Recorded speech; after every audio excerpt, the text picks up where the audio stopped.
I thought that I would show you guys this fabric. I think this is kind of more something that would look good if it was not hand painted, but if it was like an actual acrylic bead. And I didn't think people would buy beads from me anyways, but I don't know. I thought some of the kids I used to work with would like it, and I tried to talk about my boss before. One of my bosses had gotten a brain tumor, and um, I don't know. This was all kind of an accident, but then I just got lost in the, you know, looking for stuff for me personally, and then just kind of thought I'd leave this up. I had thought of looking into even making beads or whatever, but it just didn't seem like something that if I don't know, I just didn't really see it for myself as being able to do this. But like this would probably look more like for a bikini look. I'm actually more into like the braids with the bikini. And and then I guess like I had tried to say I had thought they could make it even out of like instead of just painting wood beads, they could have like even one of those. I think they make it out of corn, some kind of acrylite, some kind of acrylic that's like more I can't I'm not totally familiar with those things, but I just thought some of my students would like this, and I don't know. I wanted to explain myself and how all this happened, but the story is just so crazy, and I'm not even telling the half of it because I'm on the internet, and I don't think I can talk about my sister's husband's ex-wife and their kids, you know, or getting pulled over by the police, or my sister's cancer. I just feel like I can't quite bring myself to talk about it, or like I want to explain working with foster kids.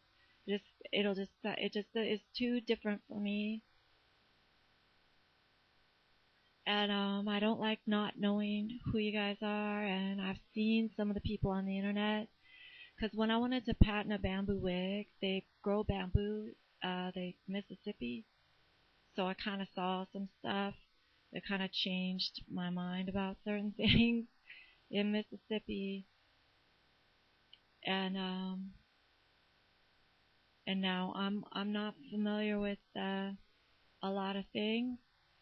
So you know, I actually thought I was gonna get video at some point. So I'm sorry if I'm just leaving up singles. That's really bad. I'm sorry, you guys. But I worked at a different program, and the men that ran that program used to take me out to lunch. That was La Raza, and they used to go over art programs with me, and we used to talk about this kind of stuff. Okay, so I work with kids sometimes who are pretty abused and they don't want to be touched, so I kind of like braids for that reason. And I just like it period because it's stylish. It's stylish and it's good money, you know. But I wouldn't want to talk for too long or just say a bunch of dumb stuff.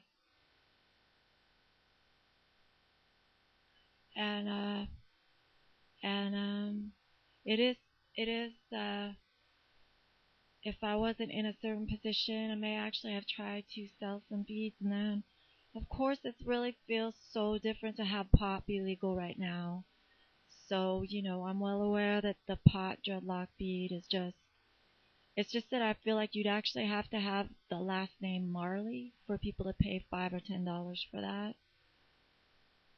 And I feel like if you make these at an hourly rate and sell them, because the cost of rent is so much, do you want to spend 4 hours? Of course, I have messed up hands, so it's not working for me. 4 hours and you make $20. That doesn't make sense. Of course, in places where there is no money, $20 is a lot of money. But yeah, of course I thought that, like the pot dreadlock bead, don't be a dummy, don't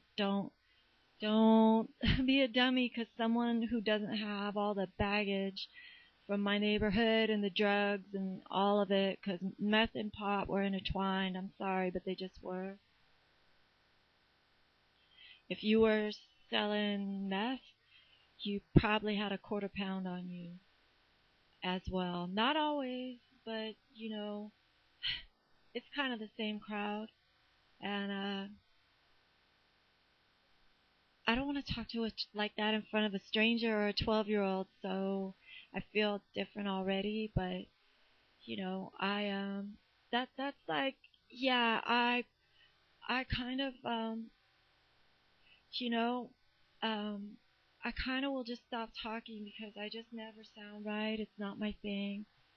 I'm just it's not my thing. I'm sorry, you guys. Bye.